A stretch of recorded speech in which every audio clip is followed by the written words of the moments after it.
ఈ నెల 20, 21, 22 తేదీలలో విజయవాడలో అఖిల భారత యువజన సమైక్య రాష్ట్ర స్థాయి వర్క్షాప్ జరుగుతుందని, దానిని జయప్రదం చేయాలని గుంటూరు జిల్లా ప్రధాన కార్యదర్శి షేక్ వలీ పిలుపునిచ్చారు.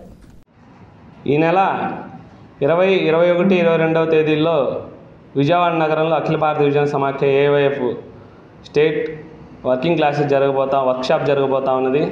ముఖ్యంగా ఈ యొక్క వర్క్షాపు ముఖ్య ఉద్దేశం వచ్చేసి, రాష్ట్రంలో ఎన్డీఏ ప్రభుత్వం ఇంతకుముందు అధికారంలో లేనప్పుడు ఏదైతే 2,35,000 ప్రభుత్వ ఉద్యోగాలను మేము అధికారంలో రాగానే భర్తీ చేస్తాము, అదేవిధంగా నిరుద్యోగ భృతి ఇస్తాము 3,000 రూపాయలు చదువుకున్న ప్రతి ఒక్కరు, కానీ అదేవిధంగా ప్రతి ఒక్కరికి 15,000 రూపాయలు ఇస్తాము, అదేవిధంగా మహిళలకు ఉచిత బస్సు ప్రయాణం అని చెప్పి అలా సూపర్ 6 పథకాలతో ప్రజల్లోకి వచ్చి మీరు ఎన్నికల్లో విజయం సాధించారు. కానీ ఈనాడు అధికారంలోకి వచ్చి ఈరోజు మీరు 100వ రోజు సంబరాలు చేసుకుంటా ఉన్నారు. మేమైతే అఖిల భారత యువజన సమాఖ్యగా డిమాండ్ చేస్తూ ఉన్నాము, మీరు అధికారంలోకి వచ్చి 100 రోజులు పూర్తయ్యాయి, కానీ నిరుద్యోగులకు ఇస్తామని నిరుద్యోగ భృతి ఇవ్వలేదు, మహిళలకు ఇస్తామని ఉచిత బస్సు ప్రయాణం ఇవ్వలేదు, మహిళలకి విద్యార్థులకు ఇస్తామన్న 15,000 రూపాయలు కూడా ఇవ్వలేదు.